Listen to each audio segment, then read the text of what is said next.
por isso. Então, não sei como foi sua semana, se foi de luta, de batalha, ou se foi de bênção, glória a Deus, mas que nessa noite o Senhor possa fortalecer a sua fé, possa fortalecer a sua esperança. Amém? A Ele toda a honra, toda a glória. A gente vem para um culto, a gente vem para a igreja para glorificar e exaltar o nome daquele que fortalece a nossa fé, não é? E quando nós chegamos no culto, quando nós chegamos na igreja com esse objetivo, nós saímos daqui fortalecidos, não é? Porque não é sobre nós, não é sobre as nossas necessidades, não é sobre eu, sobre você, o culto ao Senhor. O culto ao Senhor é totalmente sobre Ele. É a exaltação ao nome daquele que pode sim fortalecer a nossa fé. Aquele que pode sim nos curar, não é? Das nossas enfermidades, nos curar da nossa fraqueza, mas quando nós... Obrigado, meu irmão. Quando nós chegamos no culto e exaltamos ao nome do Senhor, então Ele pode fazer isso, né? E eu estou com essa expectativa de que você saia daqui fortalecido no Senhor. Os irmãos já observaram que eu gosto de beber muita água durante o sermão, né? Amém. Bom, no meu último sermão aqui, minha última mensagem, eu falei sobre o papel da igreja. Os irmãos lembram? O papel da igreja dentro do plano de Jesus Cristo, o plano de Deus, o Deus Pai, não é? O Deus Pai, Deus Filho e Espírito Santo, o plano dele de colocar aqui na terra, implantar na terra o reino dele. E ele decidiu fazer isso antes da fundação do mundo, não é? E ele então, hoje, nesse tempo que estamos vivendo, ele escolheu a igreja, ele escolheu a mim e a você para poder estabelecer o reino dele, espalhar o reino dele sobre a face da terra. Mas o próprio Jesus disse que não seria fácil, não é? Na sua oração, Jesus Cristo orou por todos os seguidores dele e falou para o Pai: olha, Senhor, eu rogo por eles, porque nós não vamos tirar eles do mundo, eles vão ficar no mundo, mas eles não são do mundo, mas eu oro para que o Senhor os proteja nesse mundo. E numa outra ocasião, o próprio Jesus falou com os discípulos: olha, no mundo vocês terão aflições, mas tende bom ânimo, porque eu venci o mundo, e eu sou o rei deste reino, que nós vamos estabelecer na face da terra. Então tende bom ânimo. Então nesta noite eu quero falar sobre esperança, porque às vezes na nossa caminhada cristã, nesse mundo tenebroso, às vezes a nossa fé esmurece, às vezes a nossa esperança esmurece, às vezes nós pensamos que Deus não está conosco, mas Ele está conosco. E Ele está com você, Ele está comigo. Amém? Então, esperança, uma definição que eu trouxe para a esperança. Esperança é uma confiança emocional na possibilidade de obter resultados positivos relacionados com eventos e circunstâncias da vida pessoal. A esperança requer uma certa perseverança, requer aceitar que algo é possível mesmo quando há indicações do contrário. Sabe quando o médico fala: olha, não tem jeito? Sabe quando vem aquele diagnóstico assim: olha, é impossível? E aí é a hora que nós entramos com a nossa esperança naquele que faz todas as coisas possíveis. É hora de nós entrarmos com a esperança naquele que pode nos curar, naquele que pode transformar a situação. E o sentido de confiar, nesse sentimento, não é? de confiança, aproxima muito do significado atribuído à fé. Então, quando nós falamos assim: não, eu tenho esperança, então outras pessoas viram e falam: isso é fé. E a fé é o firme fundamento daqueles que esperam, daqueles que têm esperança. Então, esperança e fé, eles estão aí andando juntos, não é? Alguns exemplos práticos de esperança. Tem gente que tem esperança de ficar rico. Quem é que tem esperança de ficar rico aqui? Tem gente que tem esperança de que alguém se cure de uma doença. Talvez uma doença que vem se arrastando na vida da pessoa, não é? E a pessoa tem esperança de que um dia vai ser curada, de que um dia a pessoa que ela conhece, que tem a enfermidade, vai ser curada.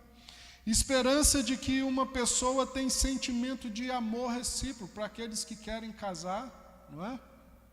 Então, a esperança de que um dia vai encontrar o amor da vida, não é? A pessoa que vai corresponder ao seu amor. Esperança de que alguém lhe perdoe.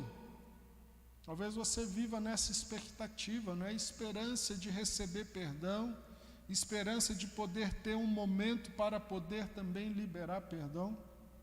Enfim, são exemplos práticos que eu trouxe aqui, mas que talvez aí na sua cabeça tenha outros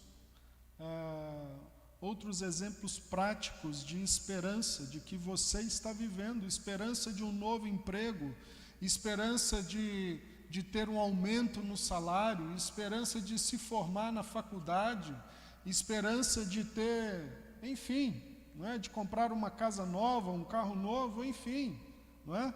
Esperança. E a esperança é também uma das 3 virtudes teológicas do cristianismo. E as virtudes são fé, esperança e o amor. Lembra que Paulo nos fala sobre isso? E por meio da esperança, nós cristãos, nós esperamos pela vida eterna. Esse é o objetivo maior da nossa fé, da nossa esperança. Quando nós falamos, nós temos fé em Cristo Jesus, para quê? Para termos uma vida eterna. Esperança de que Ele vai cumprir a promessa de que virá nos buscar para vivermos essa vida na sua plenitude. Quem espera aqui por esse dia? Quem espera?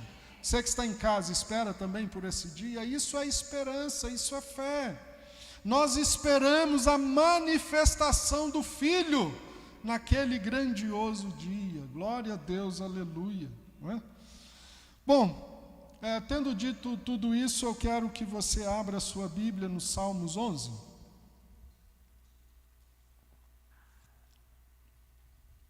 Salmos capítulo 11, nós vamos ler o versículo 3 e 4.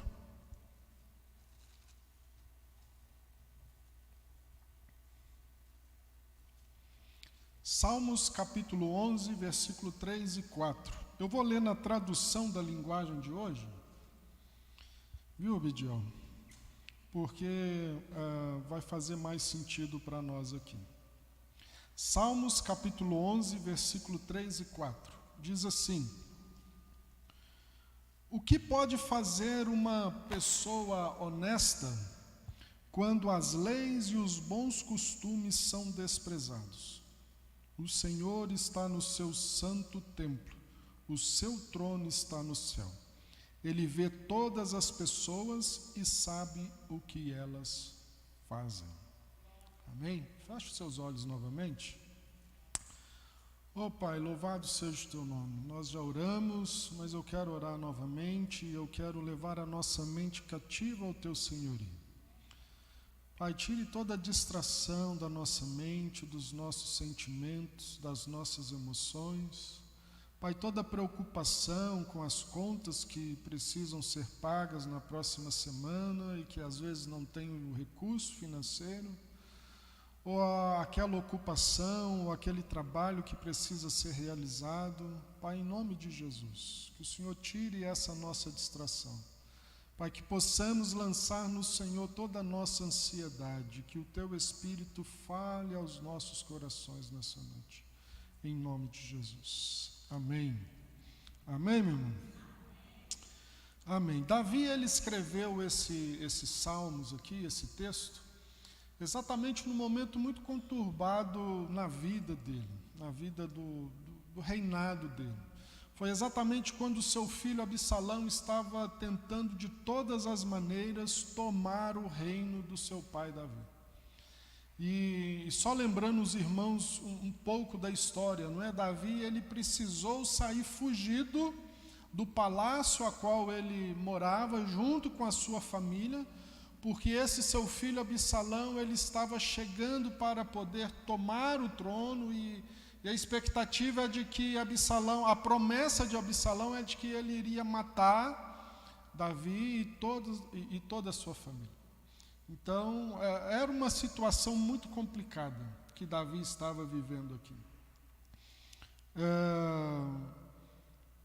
E Davi, então, ele escreve esse salmo, esse texto, esse texto que nós lemos. O que pode fazer uma pessoa honesta quando as leis e os bons costumes são desprezados? Davi, ele estava, então, nesse momento, prisando as leis de Deus, ele estava ali observando as leis de Deus, e ele estava vendo o seu reino desmoronando por causa de uma ambição de um dos seus filhos. Então ele clama ao Senhor, ele fala, ele escreve essa frase: o que pode fazer uma pessoa honesta quando as leis e os bons costumes são desprezados? Mas imediatamente ele mesmo responde: o Senhor Deus está no seu santo templo, o seu trono está no céu. Então, em outras palavras, Davi estava falando: olha, Deus, está um caos isso aqui. Eu estou perdendo o trono, estou sendo perseguido, estou tendo que fugir com toda a realeza, com toda a minha família. Eu perdi o controle de tudo, mas o Senhor ainda continua no trono.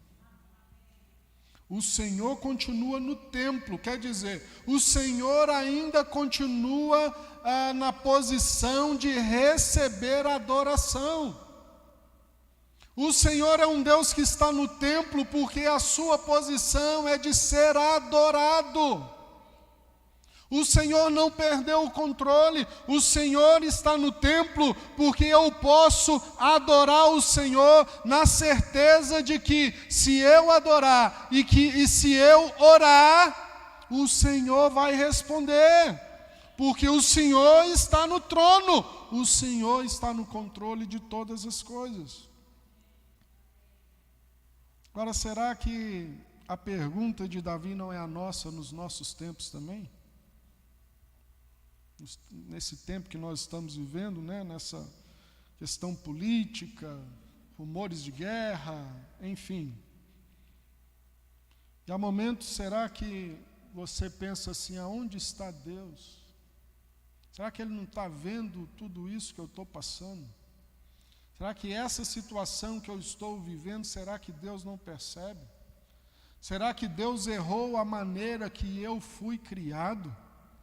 A maneira que eu biologicamente fui criado, será que Deus errou nisso? Será que Deus errou na questão da minha família, na questão do meu casamento? Será que Deus errou na porta que Ele abriu para eu poder trabalhar? Onde está Deus? Quero te dizer que Deus ainda continua no templo. Deus ainda continua sentado no trono. O mundo pode estar um caos, terremotos, tsunamis, vulcões, tragédias naturais ao redor do mundo. Nós estamos vivendo esse tempo do resultado da votação, que talvez para você não foi o desejado. Estamos vivendo rumores de guerra e guerras acontecendo ao redor do mundo, mas Deus sempre transformou a tragédia em triunfo. Ele é especialista nisso. E é exatamente nesse momento que Deus gosta de entrar em cena. Quando as pessoas viram e falam: olha, não tem mais jeito. Olha, não, é impossível. Olha, você está desenganado, ou a pessoa que você ama está desenganada. É exatamente nesse momento que Deus gosta de entrar em cena, porque Ele vira e fala: o que é impossível para você é possível para mim. Lembra da mensagem do anjo lá para Maria? Quando Maria vira para o anjo e fala: olha, essa proposta que o Senhor está dando para mim é impossível. Como que eu vou ficar grávida, sendo que eu sou virgem, né? Não tenho relação com o meu noivo? O anjo vira para ela e fala: tudo é possível para aquele que crê. E aí ele dá um exemplo: olha, a sua prima, a Isabel, ela numa idade avançada, ela teve filhos. E se alguém vira para você e fala assim: olha, mas não tem precedente no mundo para a situação que você está vivendo. Essa situação que você está vivendo é única, não tem mais relatos na história. E não foi exatamente isso que aconteceu com Maria? Antes da história do nascimento de Jesus e até depois, nunca ninguém nasceu sem a concepção do homem com a mulher. Tudo é possível para Deus. Ele é especialista em criar daquilo que não existe. Quando Deus vira e fala: haja luz, e houve luz, foi de algo que não existia. A terra era sem forma e vazia, e do nada Deus fez tudo. E Ele é especialista em fazer algo de algo que já existe. Quando Ele vira e fala: façamos o homem à nossa imagem e semelhança, Ele pega o barro que Ele mesmo havia criado para fazer algo novo. Então, nesta noite eu estou aqui para dizer para você, meu irmão, minha irmã, se a situação que você está vivendo é impossível, não tem saída, nesta noite Deus quer fortalecer a sua fé e te dizer: Ele é o Deus do impossível. Aleluia! E se de repente você vir e falar: existe uma saída, eu quero te dizer que Ele fortalece a sua esperança para você sair daqui firme na fé, na pessoa bendita de Jesus Cristo. Aleluia.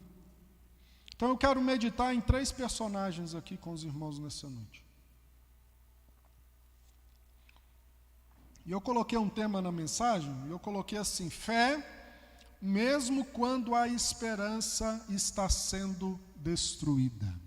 Não sei como é que está a sua fé, não sei como é que está a sua esperança.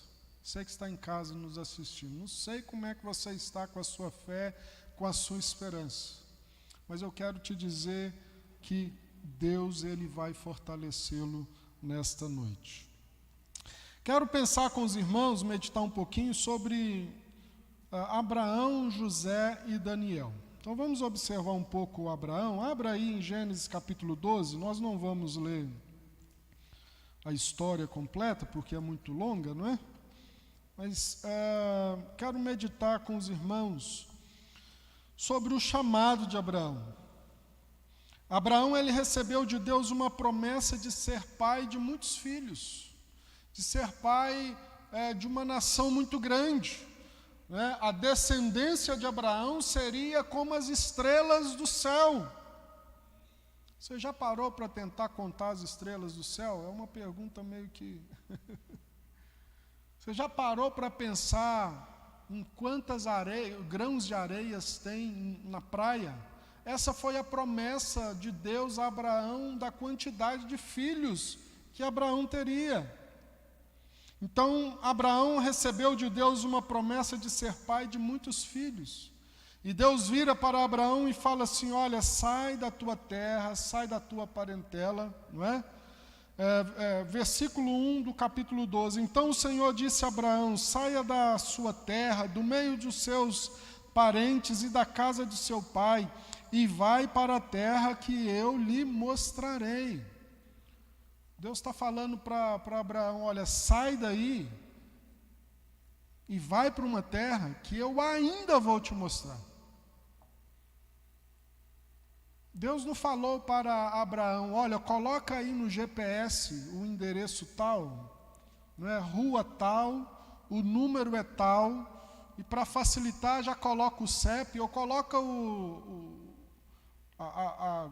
como é que fala? Me fugiu os números, as coordenadas, não é?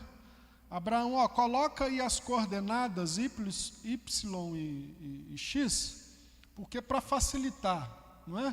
Porque aí você já coloca no GPS e você vai cair lá no local certinho. Não.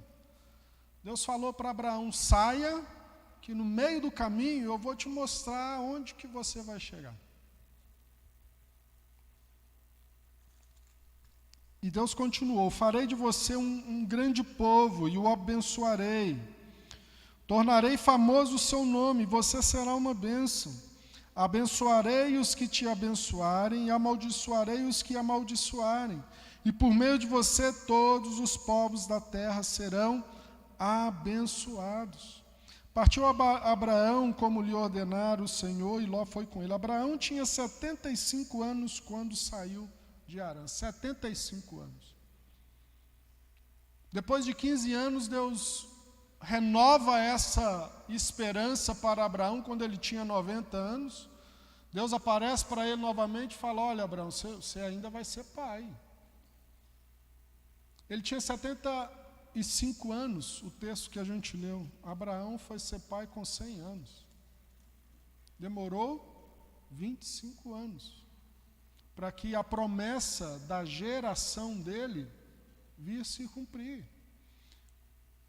E no meio dessa caminhada, a esposa dele não aguentava mais esperar e o fez ter um filho com a sua serva. Eu acho que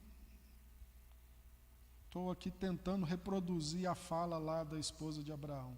Abraão, eu acho que esse nosso Deus, ele errou. Está muito velho. Faz o seguinte, vamos dar uma ajudinha para ele? Vai lá, deita com a serva e a gente resolve o problema.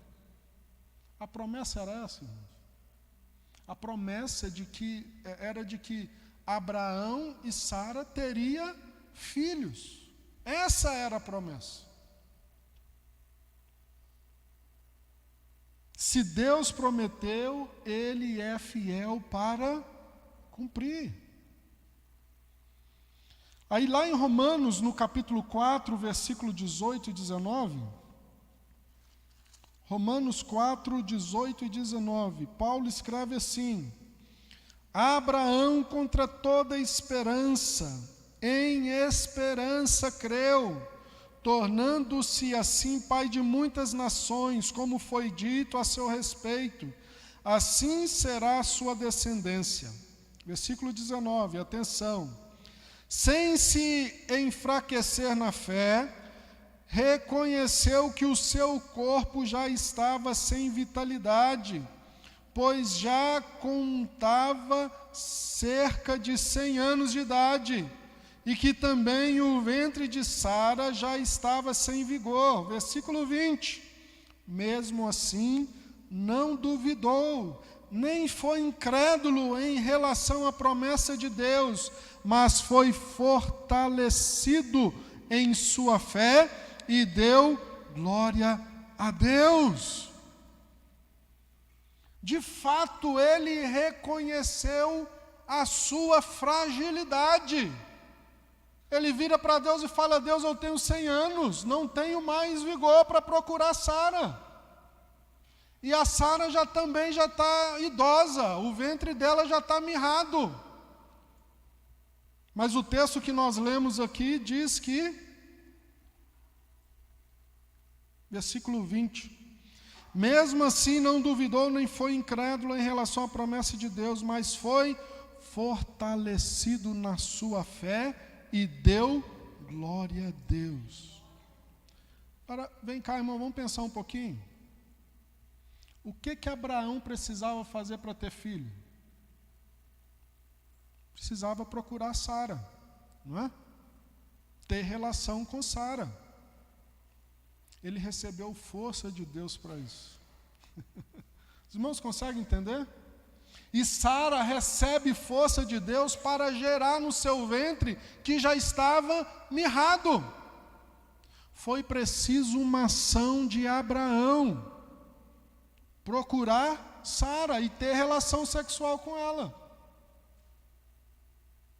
O que precisa ser feito por você para Deus fortalecer a sua fé? que precisa ser feito por você para que a promessa de Deus se cumpra na sua vida? Tem muita gente que procura a gente, né, como missionário, que a gente viaja muito por aí, e fala, eu quero viajar pelas nações, quero ser missionário, e etc. Quero viajar pelo mundo. A gente pergunta, amém, irmão, glória a Deus, aleluia. Tem passaporte? Não tenho. Então como é que você quer viajar pelo mundo? Conseguem perceber que são questões práticas que nós precisamos tomar para que Deus cumpra em nós o teu plano, os teus propósitos? Aí a pergunta que não quer calar, por que Deus ainda não cumpriu na sua vida os planos dele? Será que não falta de você também uma atitude? Será que não falta da nossa parte também tomar certas atitudes para que Deus cumpra em nós o plano dele? Abraão fez a parte dele. Pediu, Senhor, me fortaleça, porque do jeito que eu estou, eu não vou conseguir procurar Sara, não. O negócio aqui está ficando... Já passou a fase, Deus já passou a fase, o libido já foi, então Deus me ajuda. E o texto diz que ele foi fortalecido na sua fé. E foi lá e fez um filho na Sara, irmão. Glória a Deus, aleluia. O que é que falta fazermos para Deus cumprir em nós o plano dele? O certo é que nesta noite, para Deus cumprir o plano dele nas nossas vidas, ele vai fortalecer a nossa fé. Assim como Deus fortaleceu o ânimo e a fé aqui de Abraão. O texto diz, mas ele foi fortalecido em sua fé e deu glória a Deus. Quando Deus cumprir a promessa dele na sua vida, o que nós precisamos fazer, meu irmão? Dar glória a Deus. Toda a honra e toda a glória é dele. Se ele te direcionar para fazer algo, você precisa fazer para louvor e glória dele. É tudo sobre ele, nada sobre nós. Amém? Então nós não podemos tentar dar uma ajuda a Deus, porque ele tem tudo sob controle. Essa questão da Sara aqui, falar para Abraão, dar uma ajudadinha, né? Uma ajudinha lá para Deus, a gente sofre consequência disso até hoje, não é? E os irmãos sabem. Bom, o segundo personagem é José. Eu quero abrir aí também com os irmãos, lá no Gênesis, no capítulo 37.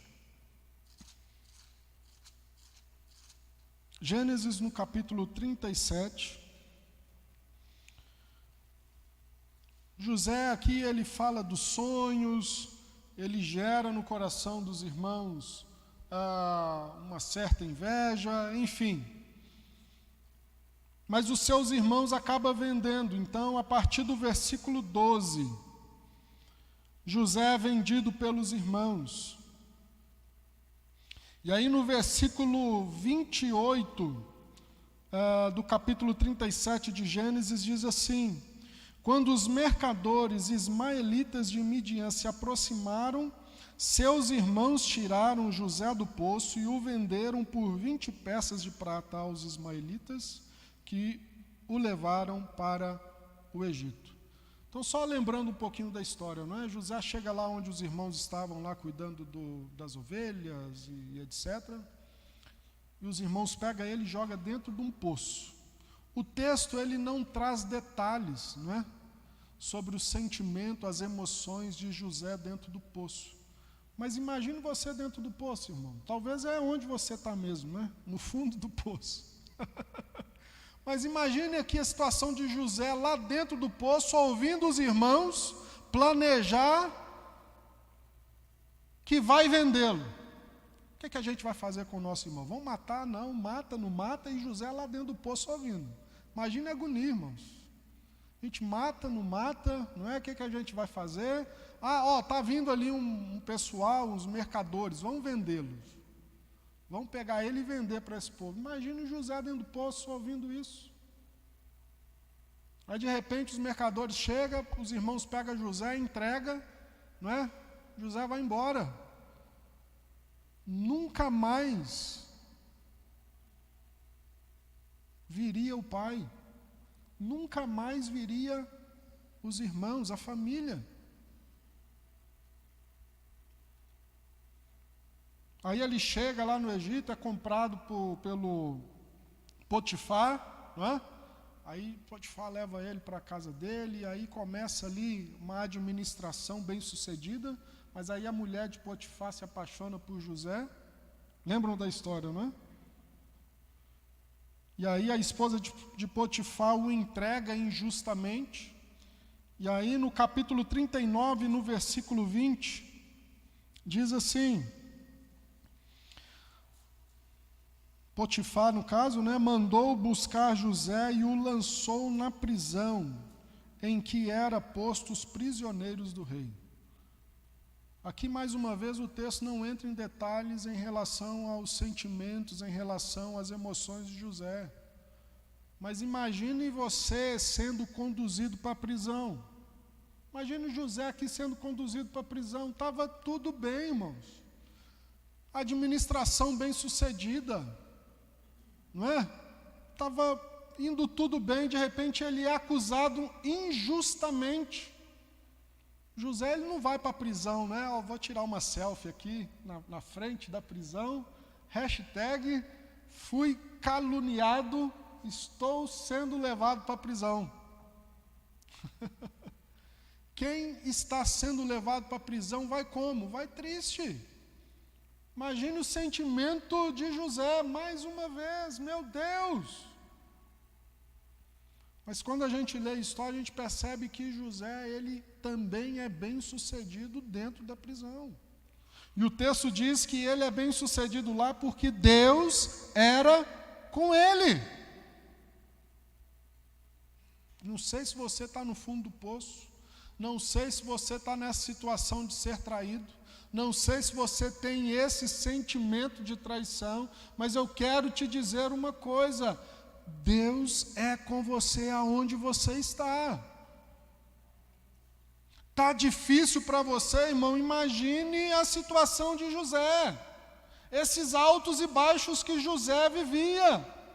Se o mundo está desabando para você, o mesmo aconteceu com José. E o fim da história de José, todos nós sabemos. Se nós não soubéssemos o fim da história de José, quando a pessoa lê a história de José pela primeira vez, qual é a expectativa dela para o fim da história? Esse moço aí não vai dar em nada. Nada dá certo para ele. E José tinha todo o motivo do mundo para dar errado. Sim ou não? Ele tinha todo o motivo do mundo de ser um jovem revoltado. Ninguém me ama, minha família não me ama, meus irmãos não me amam, os meus pais não me protegem. Tinha todo o motivo do mundo, nada contra. Mas de colocar um brinco na orelha, se encher de tatuagem e viver uma vida revoltada. Porque a moda agora é essa, né? Os jovens revoltados, né? Pintam as unhas, tomara que o YouTube não baixe aqui. Pintam as unhas de preto e vivem a vida revoltadamente. Ele tinha todo o motivo do mundo para viver uma vida dessa, sim ou não? Mas ele escolheu viver uma vida diferente. Ele escolheu viver uma vida na esperança de que aquele que prometeu através de sonhos, um dia iria cumprir. E para aquele que prometeu os sonhos cumprir, José precisava permanecer com a sua fé nesse que prometeu. Como é que os sonhos de José iriam se cumprir se ele fosse um revoltado da vida? Foi preciso uma atitude de José, de permanecer firme na fé daquele que prometeu. Deus te prometeu algo, irmão? Você tem algum sonho da parte de Deus aí? Permaneça firme na fé. Pastor Daniel, mas é difícil, está difícil. Nessa noite Deus vai fortalecer a sua fé, meu irmão. Nessa noite Deus vai fortalecer a sua esperança, para você permanecer firme na fé, naquele que prometeu algo na sua vida, e Ele é fiel e justo para cumprir. Aleluia! Aleluia! Versículo 23, aqui do capítulo 37, só para a gente finalizar aqui com José.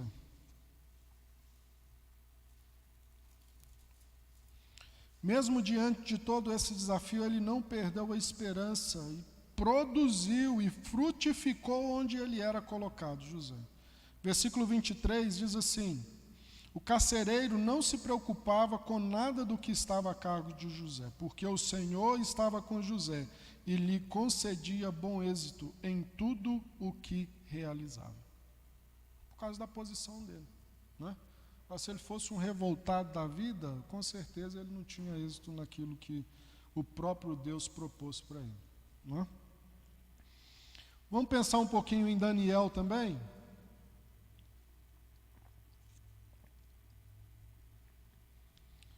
Daniel capítulo 6.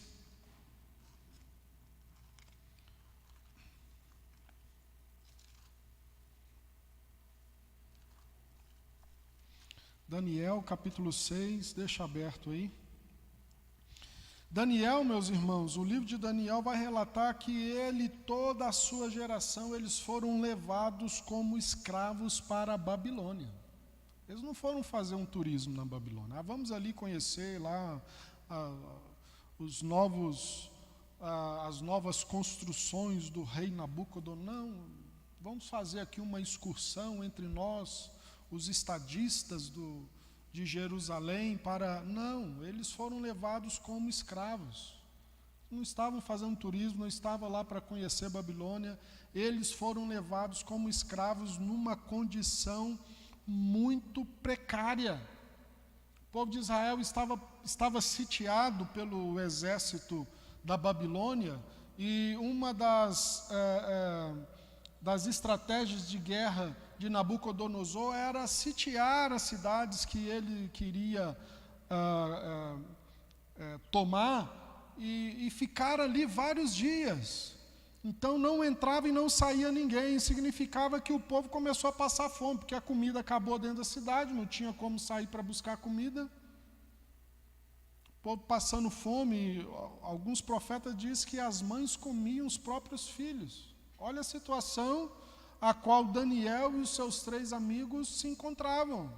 E eles foram pegos nessa situação e levados como escravo para servir na Babilônia. Lá na Babilônia, eles foram colocados numa escola, numa faculdade, estudaram 3 anos para conhecer língua, conhecer cultura, conhecer tudo da Babilônia.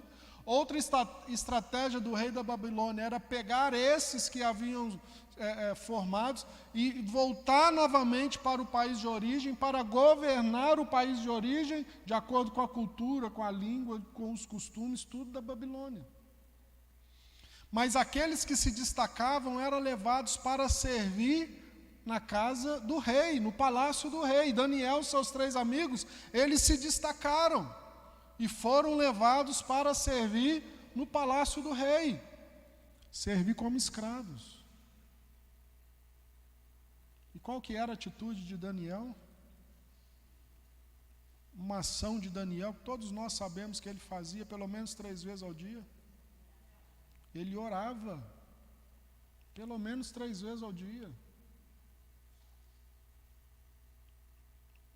O texto que nós vamos ler aqui, versículo 3 e 4 de Daniel 6, diz assim: ora, Daniel se destacou tanto entre os supervisores e os sapatras por suas grandes qualidades, que o rei planejava tê-lo à frente do governo de todo o império. Diante disso, os supervisores e os sapatras procuraram motivo para acusar Daniel em sua administração governamental, mas nada conseguiram. Ele era escravo, ele tinha todo o direito do mundo de viver uma vida revoltada. Sim ou não? Estou aqui na Babilônia como escravo, vou me destacar para poder servir o rei que entrou lá na minha terra e bagunçou lá o coreto? Não. Mas qual que foi a atitude de Daniel? Vou fazer o melhor de mim. Porque eu não faço para agradar rei nenhum, eu faço para agradar o meu Deus. E Daniel sabia da promessa, de uma profecia, de um dos profetas que disse que aquela perseguição, que aquele cativeiro duraria 70 anos. Daniel permaneceu firme na fé, para quando chegasse os 70 anos, ele estava firme na presença do Deus que prometeu que iria fazer. Imagine Daniel revoltado, influenciando os seus amigos. Não, é para dobrar? Pode dobrar, dobra. É para negar? Nega. Não, vamos negar. Já que bagunçaram lá, vamos bagunçar aqui também. Essa não foi a atitude de Daniel. A atitude de Daniel e seus 3 amigos foram de permanecerem firmes diante daquele que fez a promessa. Foi preciso uma atitude da parte de Daniel e de seus 3 amigos, permanecerem firmes, constantes, sempre abundantes, na esperança de que aquele Deus que prometeu que depois de 70 anos de cativeiro iria livrá-los daquele cativeiro, e assim aconteceu. Aleluia! Terminando aqui o versículo. Não puderam achar nele falta alguma, pois ele era fiel. Ele não era desonesto, nem negligente. E ele se encontrava entre os mais brilhantes jovens de Israel, mas ele vivia como escravo. Mas mesmo assim ele vivia a esperança de que a profecia do profeta Jeremias sobre o fim do cativeiro aconteceria naqueles dias da sua vida. É preciso uma atitude de perseverança. Se Deus prometeu, Ele é fiel para cumprir. Se a gente fica, meu Deus, e agora?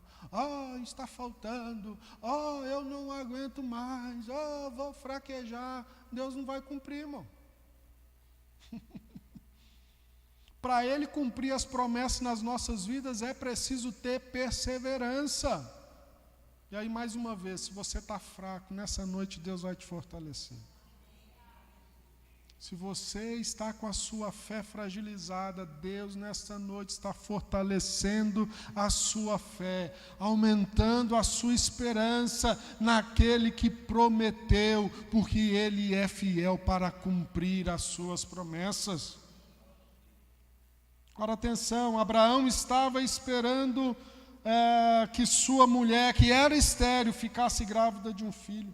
Quem é que iria dizer que um senhor de 100 anos poderia engravidar a sua esposa naquela época? Hoje, talvez, com a tecnologia e etc., né? Mas naquela época. O sonhador José, que estava na prisão. Daniel vivia como escravo, esperando pela liberdade, que possivelmente nunca veio para ele, segundo alguns historiadores. Esses eram momentos tenebrosos na história desses homens. Quem poderia ver algo de bom neles? Quem poderia imaginar que de um homem velho Deus abençoaria todas as famílias da terra? E que ele seria pai de multidões, ao ponto da nossa geração, a igreja do Senhor Jesus Cristo, ser alcançado pelo descendente desse que permaneceu firme na fé.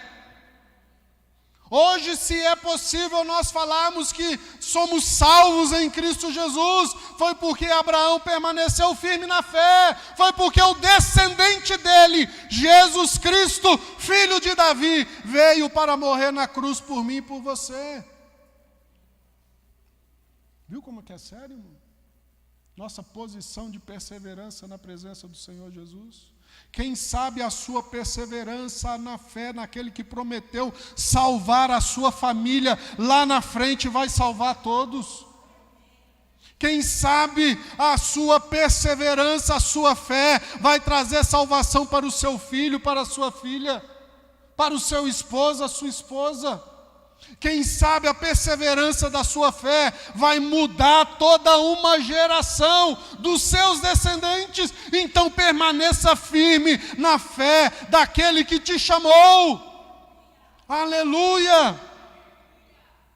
Quem poderia ver algo bom nesses homens? Ou pelo menos na história, do curso da história deles. Quem poderia imaginar que de um homem velho Deus abençoaria todas as famílias da terra? Quem poderia imaginar que a prisão de José era apenas um estímulo para transformá-lo no primeiro ministro da época? Deus precisava fazer tanta coisa no coração de José.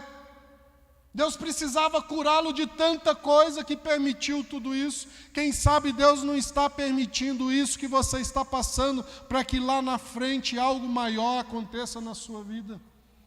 Permaneça firme e confiante, porque Ele é Deus que promete e cumpre.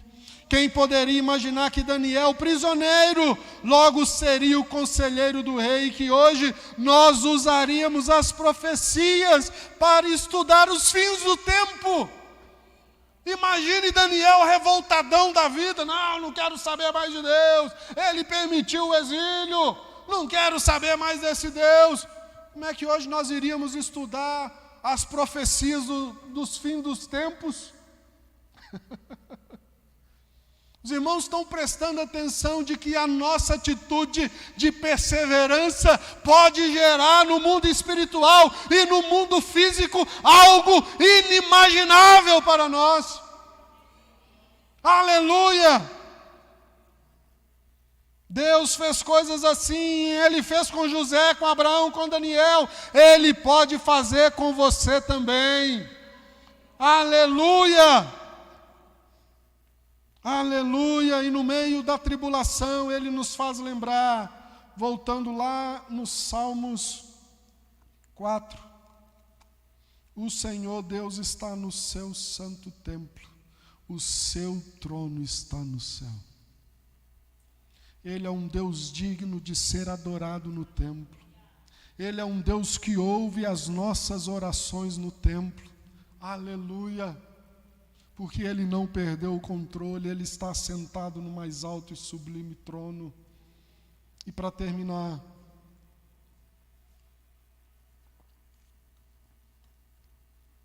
e hoje nós devemos lembrar que Ele ainda está lá.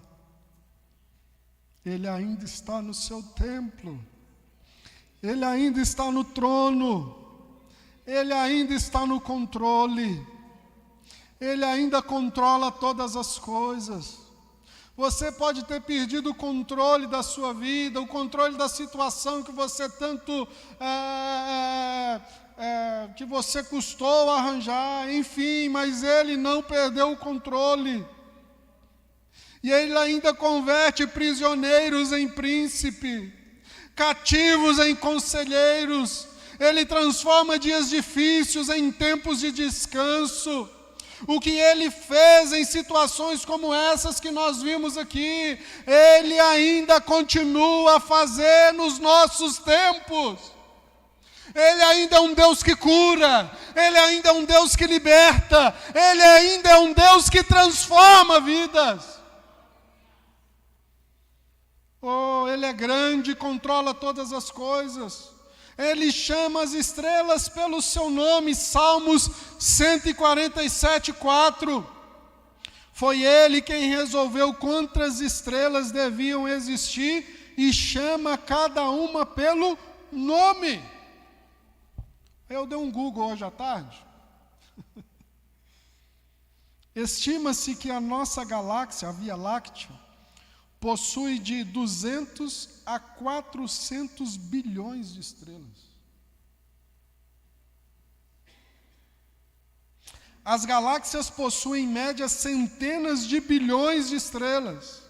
E as estimativas também apontam para centenas de bilhões de galáxias no universo, cada uma com as suas quantidades de estrelas.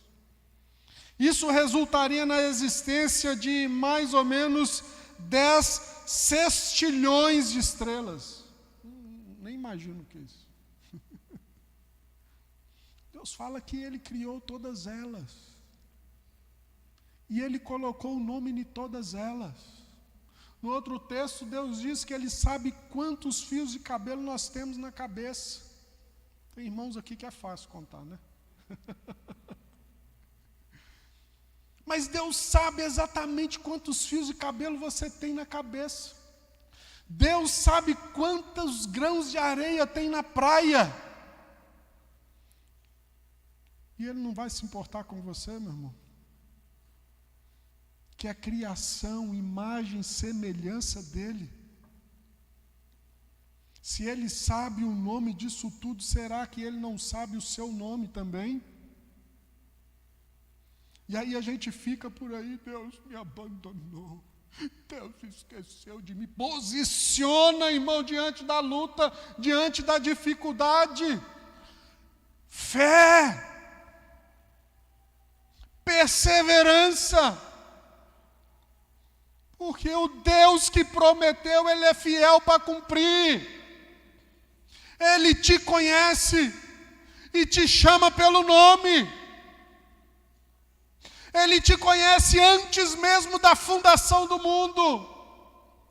E o profeta diz que quando nós estamos sendo feitos, criados, em forma dentro da barriga da nossa mãe, Ele já nos chamou pelo nosso nome. Ele sabe quem você é. Ele diz aos rios, venham e eles nascem. Dizem pare e eles congelam pelo sopro da sua boca. Jó 37:10. O sopro de Deus congela as águas, que assim ficam cobertas de gelo. Que Deus é esse, irmão? A Bíblia diz que o oceano cabe na palma da mão desse nosso Deus. Você crê nesse Deus? Ele diz que eu sou o que sou, quando Moisés pergunta para ele qual era o seu nome. Então Deus responde dizendo, olha, eu sou o que sou. Deus estava dizendo que Ele seria o que nós precisávamos. Que Ele fosse, em outras palavras, se você tiver caído, eu te levanto. Se você tem fome, eu sou o pão da vida. Se você está sozinho, eu sou o seu amigo. Se você está doente, eu sou quem te saro. Se você tem necessidade, eu sou quem supre as suas necessidades. Se estiver fraco, nesta noite, eu te fortaleço, diz o Senhor Deus Todo-Poderoso. Aleluia! Para Deus não existe limites. Deus é um Deus ilimitado. Nós que gostamos de colocar Ele numa caixinha, né? Ó Deus, olha, eu estou passando por essa situação. Se o Senhor fizer assim, assim, assim, assado, vai dar tudo certo. Aí Deus vira lá de cima e fala, não, eu vou fazer do meu jeito. Permaneça firme na fé. Persevere firme na fé. Porque eu vou fazer do meu jeito. Amém? Então, para terminar, eu quero pedir para você colocar de pé. Eu quero fazer um apelo aqui nessa noite. Quem está com a sua esperança fragilizada, fraca, talvez você já até perdeu a esperança. Apesar que existe um ditado que diz que a esperança é a última que morre, né? Mas talvez você vire e fale, não, minha esperança já morreu. Medo do amanhã. Medo por causa das circunstâncias políticas. Abraão foi fortalecido em sua fé e deu glória a Deus. O Senhor estava com José e lhe concedia bom êxito em tudo o que realizava. Daniel era fiel. Ele não era desonesto nem negligente. Ele era fiel. Então, nessa noite, você que está com a sua fé fragilizada, coloca aí a mão no seu coração. Eu quero orar por você. Feche os seus olhos, todos fechem os olhos. Oh Pai, em nome de Jesus, quero orar pelos meus irmãos nessa noite, aqueles que estão com a fé enfraquecida, aqueles que estão com a esperança enfraquecida. Oh Deus, fortaleça a fé do meu irmão. Deus, em nome de Jesus, que possamos sair daqui nessa noite fortalecidos no Senhor e na força do Teu poder, ó Deus. Fortaleça-nos da mesma maneira que o Senhor fortaleceu a fé de Abraão. Oh Pai, para ele poder permanecer firme no propósito que o Senhor deu a ele. Pai, da mesma maneira que José estava ali firme no propósito de permanecer firme. Oh Pai, assim como Daniel também estava firme no propósito e ele orava 3 vezes ao dia. Deus, talvez tem irmãos aqui que nem conseguem orar durante o dia, de tão fraco espiritualmente que está. Pai, que nesta noite possamos sair daqui fortalecidos no Senhor. Fortaleça a nossa fé, fortaleça a fé do irmão que está nos assistindo. Pai, em nome de Jesus Cristo, eu não sei a situação que cada um está vivendo, mas o Senhor conhece o coração, o Senhor conhece a fragilidade, o Senhor sabe da situação de cada um. Envie socorro nessa noite, ó Deus. Envie-nos socorro, envia-nos socorro, socorre-nos. Socorre-me, Senhor, socorre-me na minha fraqueza, em nome de Jesus. Ainda que eu ande